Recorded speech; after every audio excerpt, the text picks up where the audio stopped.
Good afternoon, ladies, coming to you from my car today because I'm out and about doing something else. So, how will you survive a recession?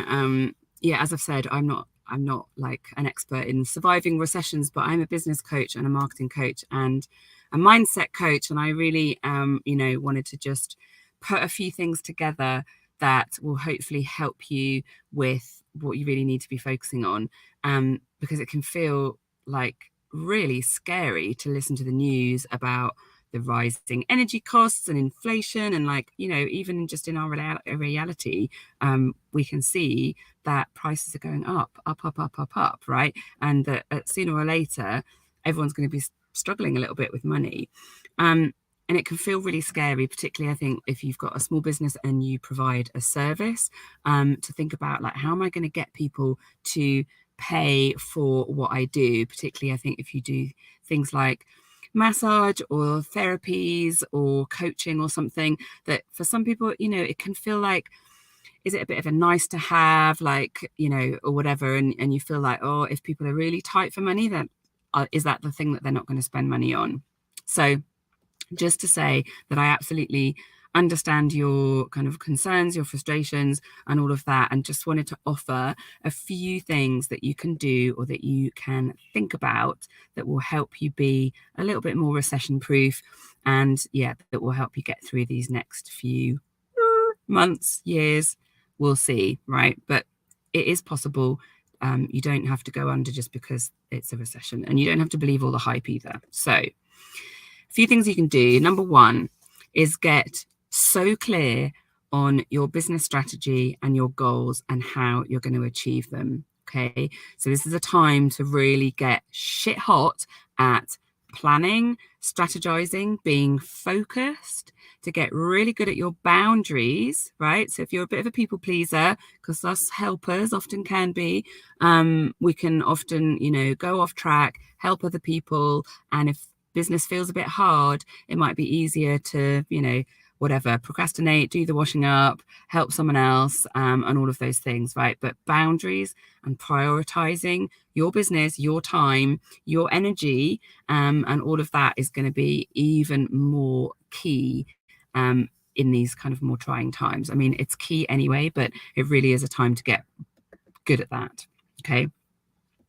Number two is price. So I've got a couple of things on price, and the first one is about getting really clear on the outcome and making sure that you are very, very clearly and confidently sharing the outcomes that you get for people, right? So you want to get so clear and focused on the results that you get for people, the outcomes that people get, what people can do after they've worked with you, or whatever, right? Like, what do you give people and what does it enable them to do?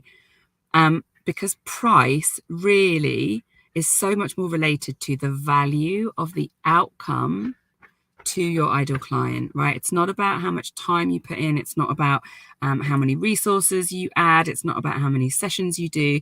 It is about the result that you get and the value of that result to your ideal client. Because if they don't value it much, if it's not really an issue, they don't really want help with it particularly, it's just a sort of nice to have, they're not going to value it as much. If it's something that they're like, dang, she's nailed it, like, I really need help with this, then they're more likely to invest. And then sort of related to that, pricing, it's usually a positioning issue. So again, this is all about, making it really clear what results you get for people and how you really help people. Because when that isn't clear, then it can really feel like, the positioning is all off and people are like, I don't really get it, or it just, they're not going to invest if they don't really get it. So is your offer really positioned properly and clearly at that price point? And if people say they can't afford it, right? So this might be something that you're worried about or something that you're already experiencing. Maybe you experience it anyway. Don't jump into discount, right? And don't do that from a place of feeling a bit desperate or feeling fearful about money and feeling like you have to say yes to any income or whatever. don't jump in and offer a discount because it is undervaluing what you do. Okay. So the next bit is money mindset. And this is your money mindset, right? So don't go into panic, right? You need to work on your money mindset. And I think this is something that we all have to do all of the time anyway. But I think particularly at a time like this when, you know, those fears are going to show up for everyone, including your clients. So you have to believe that there's always more money, right? That can be your mantra. There's always more money, right? And believe that it can flow to you easily, right? So maybe it is or it isn't at the moment, but you have to believe that it can flow to you easily. You know, that I always think like, yeah, it's getting out of that scarcity mindset and getting out of that. But if one person has more, then it means someone else has to have less. And I don't believe that. I think it's much more infinite than that. And just to say, we often attract people who kind of reflect our own beliefs about money a lot of the time. So if you're getting lots of people saying that they can't afford it or asking for discounts or something like that, then just make sure that you're checking in with yourself. Is this your belief that's being reflected back to you? Because it isn't often the truth. Like, I always just think people, they have the money for the things that are really important to them. And I get it, you know, if we're really squeezed, then there may be less money, but yeah, just really make sure that you're working on your own money mindset. And one thing you can do, because obviously, you know, we can often feel like, oh, I need to offer a discount because you really want to help people and you know you can help them. But one thing you can do is to direct them to your free content, right?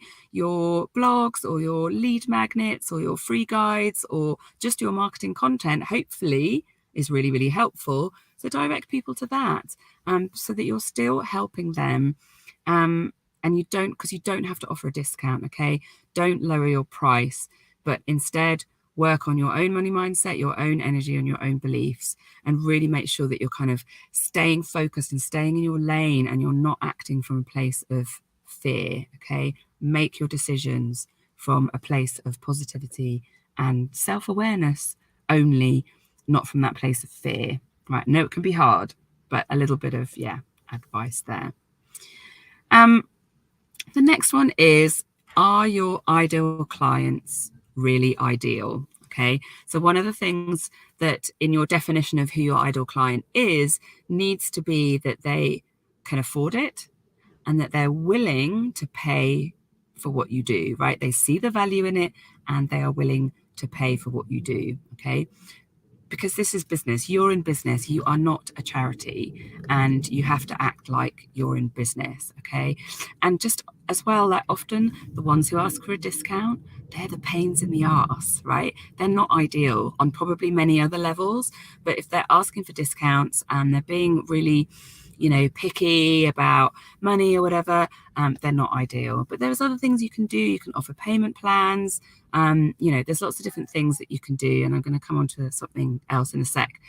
From a marketing standpoint, and this again is true for all the time, but particularly true for kind of tough times, if you like, is to really make sure that the benefits and the results of your offerings are really specific and really, really clear, okay? So make sure that you're not vague and woolly and, you know, this sense of well-being and confidence and all of that. It's like it's too vague and too woolly, okay? And I know it's really easy to get in that, you know, hard to find the words and stuff, but you need to be more specific, okay? You must be more specific so people can make that informed decision to invest in your offer because they can see that it is specifically going to help them with their specific problem, okay? This is the value that you offer potential clients, okay? So get super, super clear on that. The next point that I have is to really make sure that your offers are exactly what people want and need right now, okay? So it's really could be worth having a little review of your offers, but make sure that you're genuinely addressing their needs, right? And I'm not saying you have to change everything and make it all kind of about dealing with the recession or anything like that, but make sure that it's so relevant to them and what they're going through right now. And that might be divorce, menopause, it could be other things. Because obviously, talking about recession isn't going to be appropriate for everyone. But make sure that your marketing really communicates what your offers do and who they're for and how they help. Make sure that they are exactly what people want, and they're not just something that you've put together and then you're trying to sell it. Okay, you need to really make sure that you're listening to your ideal clients, and I've been talking about that on a previous live, and that your offers address exactly what they want help with. So another thing you can do, if people saying they can't afford it, or you just feel like you need something else, a different offering or something, is that you could just have a look at all your offers and see, is there a way of having a different offer at a different price, right? So like I have my membership, the Authentic Business Club, at a very, very affordable £44 per month, right? That's my lowest offering, lowest price point offering, but it means that there's something there that is affordable for everyone, that may not be able to afford my one-to-one coaching, for example. It's all group based, but you really get a lot of access to me. It's really high value, and I think it's an absolute bargain at sort of £44 a month. So if you are enjoying this and you want some help, then do have a look at that and have a think about joining that. But yeah, have a look at your offers and make sure, is there a way that you could introduce another offer that is at a slightly lower price point, or a group thing where you can leverage your time a little bit. Just checking if there's any comments. Okay, the next one is to really make sure that you're standing out from the crowd. Okay, so don't be afraid to be different, and don't be afraid to be authentically you, because this is not a time to play it safe. It's not a time to be bland, and it's not a time to try and appeal to everyone, right? It's like that might be the tendency to go like, oh, I just need to attract more people, so I'll widen what I do. But actually, this is the time you need to niche more. You need to nail your messaging, and you need to be really courageous and do things differently, okay? You need to be massively upping your game when it comes to marketing yourself and being visible, okay? It's not a time to pull your investment in marketing, right? Whether that's time or money investment, but whether that is you needing to learn new skills or get support, or, just spend your time or money on promotion and sales. Okay, so you need to be honing your skills in this area and getting really, really freaking good at creating content and focusing on sales, because it is not a nice to have, right? It's absolutely essential. And if you're not very good at sales, you're not very good at marketing, come and join the membership. We cover all that stuff in there. And the last point really is just to keep growing your support network, keep learning, keep expanding, right? Because what we can do when we kind of go into fear and panic is like we contract, and our energy contracts, and we go into like, oh, I need to make myself smaller, and I need to focus. You need to stay open. You need to stay expanding. You need to stay in that positive learning mindset, and you need support. You need people around you, like-minded people, other business women, and whatever, a help from a business coach. But yeah, don't go inward. Keep that support network and keep growing your network, right? And then my last couple of points is focus on being the best and not the cheapest. Okay, you don't need to be the cheapest to survive or thrive. Be the best. Be the best and charge a premium. I'm not saying put your prices up right now, but be the best, not the cheapest. And my last point is don't give up. Just don't give up, okay? Because there are always ways of doing things. There are always ways around these problems, right? Look at it as it's a problem to solve. It's an opportunity to do something differently.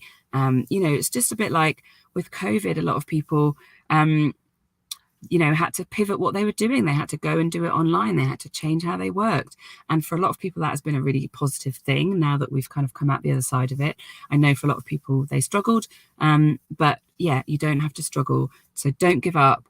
It's all still possible. It's all still to play for. And that is it for today for my Lunchtime Learning Live. I hope that has been really, really helpful. I'd love to hear your comments. So yeah, please, if you're watching the replay, comment below. If you've got any questions on anything I've shared, then feel free to ask. And if you want to join the membership, I'll post the link below. Lots of love. Take care, and I'll